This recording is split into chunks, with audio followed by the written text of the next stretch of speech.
அவர் sir இப்படின்னு கேட்டீங்கன்னா ஒரு 1000 பேர் இருக்காங்க, நம்ம தனியா போறோமேன்ற எண்ணமே இருக்காது. அப்படியே உள்ள போயிடுவார்.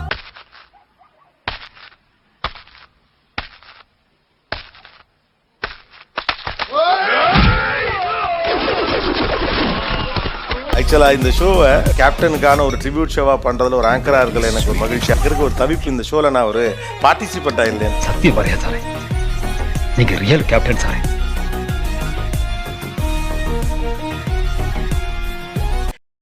நீங்க எல்லாம் ஒதுக்கப்பட்டவங்கப்பா. உரிமை எங்க இருந்து வரும்? ஒதுக்கப்பட்டவனா? அருப்புக்கோட்டை பக்கத்துல செட்டிக்குறிச்சி ஊர் திருவிழாவுல இருக்கப்பட்டவன் 1000 பேர் கூடி நிப்பான்.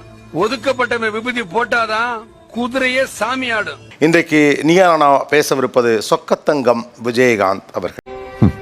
ஒரு மனுஷன் பிரியும் பொழுது அவன் தாய் அழுதா, அவன் ஒரு நல்ல மகன். அவன் பிரிவுக்காக ஒரு நாடே அழுதா, அவன் ஒரு நல்ல தலைவன். உனக்காக இந்த நாடே அழுவதப்பா. ஒரு நடிகர் சங்க தலைவராக, நடிகர் சங்க தலைவர் பதவி என்பது முள் கிரீடமா அல்லது மலர் கிரீடமா? மனதில் பட்டதை அப்படியே பேசக்கூடியவராக, எதிர்கட்சி தலைவர் தோல்வியை ஒப்புக்கொண்டு விட்டார். கேட்டதுக்கு மட்டும்தான் கூடுதலாக பேசுவதன் வழியாக அதை கொண்டு சேர்க்க முடியும் என்ற அடிப்படையில் தான் இந்த நீயானா இன்றைக்கு பேசுகிறது. டேய் சரியா போடுறா.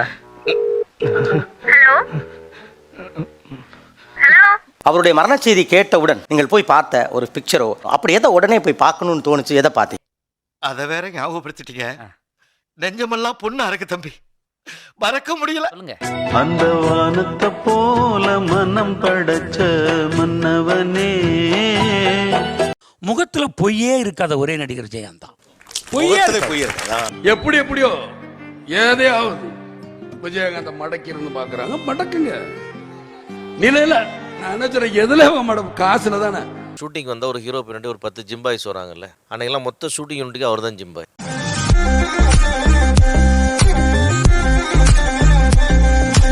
இங்க 1000 பேர் அந்த அட்மாஸ்பியர்ல நின்னாலும் இறங்கி போய் நின்று கும்பலுக்குள்ள பூந்து அடிக்கிற முதல் ஆள் இவர் தான்.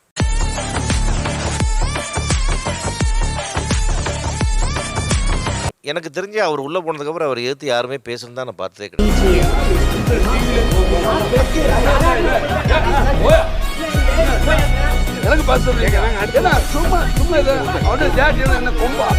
வெட்டி மடிச்சு கட்டி அந்த நாக்க மடிச்சு உள்ள இறங்கிட்டு வர, அந்த நாக்க மடிக்கிறதுன்றதுலாம் அவருக்கு ஒன்றும் புதுசு இல்லை. என் மேல எத்தனை குற்றங்கள் வேணும்னாலும் சொல்லுங்க, எவ்வளவு தண்டனை வேணும்னாலும் கொடுங்க, இதுல என் உயிரை வேணும்னாலும் பறிச்சுக்குங்க. ஆனா இவன் ஒருத்தன் தான், இவனை ஒளிஞ்சிட்டான்னு மட்டும் நினைக்காதீங்க. ஒரு 1000 பேர் இருக்காங்க, நம்ம தனியா போறோமேன்ற எண்ணமே இருக்காது. அப்படியே உள்ள போயிடுவார்.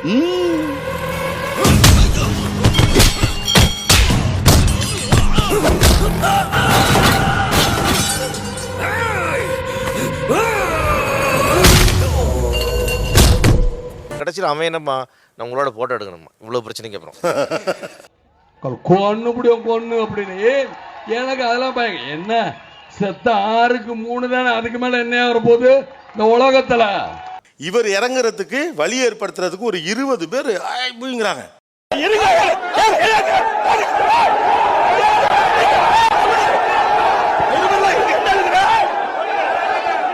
கொஞ்சம் இது பண்ணி எதை பண்ணி இந்த டோர் அப்படி நவத்தி ஒரு கேரக்டர் கார்ல இருந்து குதிச்சுச்சு.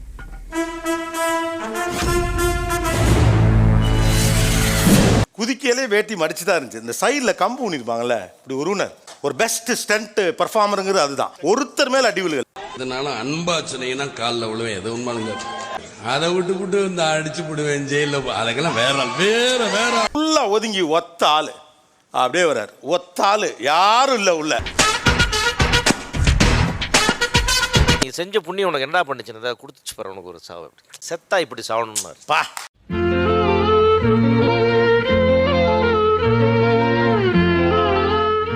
லைஃப்லேயே பிராண்டே போட்டதில்ல, லைஃப்ல 5 ஸ்டார் ஹோட்டலில் சாப்பிட்டதில்ல கடைசி வரைக்கும்.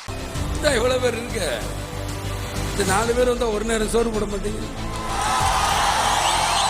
அவர் சம்பாரிச்சதுல 90% சொத்தை மக்களுக்கு தான் கொடுத்துருக்காரு.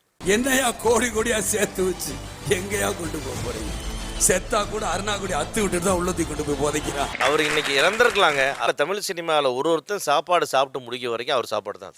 வந்தவங்களுக்கு உணவு கொடுக்கிற ஒரே ஆளு நம்மளுடைய அரசியல்வாதியா இருந்தாலும் சரி, ஒரு நடிகரா இருந்தாலும் அது விஜயகாந்த் மட்டும்தான். யாரு பசியோட போனாலும் அவங்க வந்து ஃபர்ஸ்ட் வந்து சாப்பிட்டீங்களான்னு கேட்பாங்க. ரெண்டாவது அவங்க ஆபீஸுக்கு யாரு போனாலும் சாப்பிட்டு சொல்லுவாங்க. ஓப்பனா பேசுவாரு, யார்ட்டையும் வெளிப்படையா பேச முடியும், ஓப்பனா பேசுவாரு.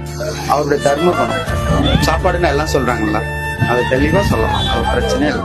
என் ஒய்ஃப் தான் வந்து என்னை வந்து எழுப்புனாங்க, கேப்டன் இறந்துட்டாராண்டா அப்படின்னு சொல்லிட்டு போயிட்டாங்க. போயிட்டானே விஜய், கொஞ்சம் வலி எங்களுக்கு யாரா விஜய், எங்களுக்கு யாரா, எங்களுக்கு யாரா. யாரோ ஒருத்தர் ஷேர் பண்ணியிருக்காங்க, இந்த மாநகர காவல்ல கேப்டன் நடந்து ஒரு ஓப்பனிங் ஷாட்ல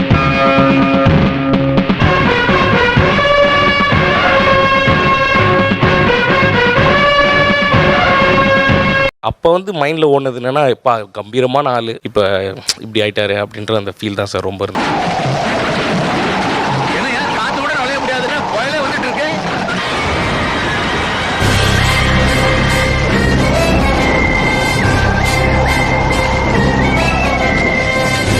அவங்களோட இறப்பு வந்து நினைவுகள் எல்லாம் நம்மள வந்து ஹாண்ட் பண்ண ஆரம்பிக்கும். We are not sentimental idiots, sir. தமிழ்நாட்டு மக்கள் அவ்வளவு சீக்கிரமா யார் மேலேயும் அன்பு வச்சிட மாட்டாங்க. அப்படி வச்சுட்டா சாகுற வரைக்கும் அந்த அன்பு மாறவே மாறாது. ஃபர்ஸ்ட் பார்த்த உடனே அந்த அதிர்ச்சி அலை, பெரிய மருது படத்துல ஒரு பாட்டு வரும், எல்லாருக்கும் நல்ல பிள்ளை என்னுடைய ஓடத்தில. எல்லாருக்கும் நல்ல பிள்ளை என்னுடைய ஓடத்திலே. அந்த வரிகள்ல வந்து அவரோட உண்மையான குணம் அதுதான் ஞாபகம் வந்தது முதல்ல.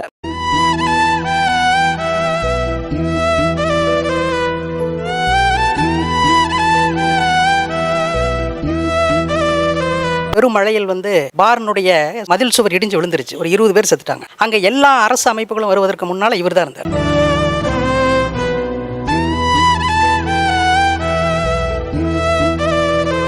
அன்னைக்கு கேப்டன் இறந்துட்டாருன்னு கேட்ட உடனே என்னால கட்டுப்படுத்தவே முடியல, குலுங்கி அழுது.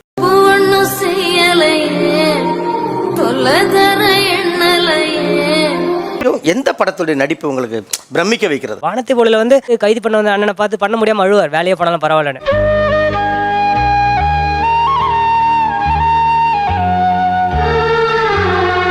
என்னாசை மச்சான் ரேவதி அதுல இறக்குற சீன் இன்னும் எனக்கு ஒரு மூச்சு விடாதம்பாங்க சொல்லுவாரு.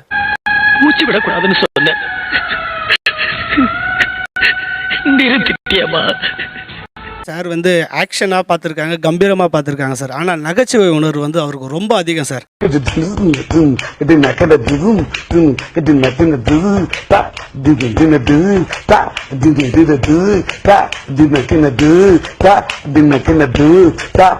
நானே ராஜா நானே மந்திரியில அந்த ஹியூமர் சென்ஸ் வந்து அவருக்கு மட்டுமே பொருந்துற மாதிரி ஐ ஃபுல்லா சிரிப்பார் சார். அந்த பல்லு அவ்வளோ அழகா இருக்கு. உன் பேர் என்ன? காத்தவராயன். என்னடா இவரை வேலை சேர்த்துக்கலாம்னே. அம்மன் கோயில் கிழக்காலே பார்த்தீங்கன்னா ராதாவோட சீன்லாம் விளையாட்டுத்தனமாக தான் இருக்கும். நினைவே ஒரு சங்கீதம்னு ஒரு படங்க. முறப்பொண்ணு இவரை காதலிப்பாங்க. இந்த பெண்ணுக்கு ஒரு நோய் இருக்கிறது என்பது தெரிந்த பிற்பாடு இவர் காதலிப்பதை போல் நடந்து கொள்வார். அவங்களுக்கு வந்திருக்கிறது சாதாரண வியாதி இல்ல, பிரெயின் டியூமர். கடைசியில் அந்த பொண்ணுக்கு நான் சாக போறேன்னு தெரிஞ்சுதான் நீங்க இப்படி நடந்துக்கிட்டீங்க அப்படின்னு கேட்பாரு. அப்போ ஒரு அதான் வந்து கிளைமாக்ஸ்.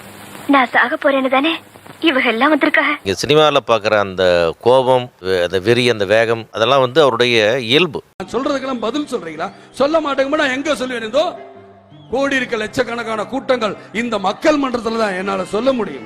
ஷூட்டிங் வந்தா ஒரு ஹீரோ பின்னாடி ஒரு 10 ஜிம்பாய்ஸ் வராங்கல்ல, அன்னைக்கெல்லாம் மொத்த ஷூட்டிங் யூனிட்டுக்கு அவர் தான் ஜிம்பாய். என் ஜாதிக்காரங்க எனக்காக உயிரையும் கொடுப்பாங்க, உங்களுக்காக உயிரையும் கொடுப்பாங்க. நான் இல்லைன்னு சொல்லல. அப்படி உயிரை கொடுக்கறவங்களுக்கு நீங்க என்ன பண்ணிருக்கீங்க? அவர் உங்களுக்கு எப்போது நிஜ ஹீரோவாக தெரிந்தார்? முன்னாடி சினிமாவை தேடி நான் இங்க வரும்போது ஒரு 2 நாள் கடுமையான பட்னியில இருந்தேன். என்னையா காசு காசு காசு பணம் படப்புவாங்கயா நீங்களும் உங்க காசு என்னையா கோடி கோடியா சேர்த்து வச்சு எங்கயா கொண்டு போறீங்க? செத்தா கூட அருணாக்குடி அத்து விட்டுட்டு தான் உள்ளத்தி கொண்டு போய் போதைக்கிறா. கேப்டன் சார் வந்து அங்க சாப்பாடு போட்டுட்டு இருக்காங்க, அங்க போங்க அப்படிங்கும்போது அந்த சாப்பிடும்போது எனக்கு கடவுளை பார்த்த மாதிரியே இருந்தது. முதல் இலை போட்டு சோறு போடணும் கொண்டு வந்தது அது நான் தான். அதுல சொல்லிக்கிற கௌரவமா இருந்தாலும் சரி, திமிருன்னு நினைச்சாலும் சரி. அவசியில தான் ஷூட் பண்ணிட்டு இருக்கேன். கூப்பிட்டு சொல்றாரு, பெரிய ஒரு உடம்பு சரியில்லை, அப்ப வேலை பார்த்துட்டு மரியாதையா இருக்காது, நான் கொஞ்சம் போகணும். போங்க கேப்டன், நாங்க பாத்துக்கிறோம். ஏழைகள் வாழ நீ செய்த யாகம் என்னென்ன வென்று. அந்த நேரத்தில் அங்கேருந்து கிளம்பி போன அந்த மனிதன் எப்போ சாப்பிட்டாரு எப்போ தூங்கினாரு எதுவுமே தெரியாது. போட்டிருந்த அதே வேஷ்டி சட்டையோட தான் எல்லா வேலையும் பார்த்துக்கிட்டு இருந்தார். என் மரணத்துக்கு பின்னால பஸ் எரிக்கிறதோ கடை எரிக்கிறதோ இருக்கக்கூடாது. அப்புறம் அரசியல் கட்சிக்கும் மாணவ சக்திக்கும் வித்தியாசம் இல்லாம போயிடும். அவங்களும் வளரணும், நம்மளும் வளரணும், எல்லாரும் ஒன்னா சேர்ந்து வளரணும்னு நினைச்ச இந்த நல்ல மனம் எல்லா பக்கமும் பரவட்டும். பார்த்து வேலை செய்யக்கூடாது, இவ்வளவு ரத்தம் வருது.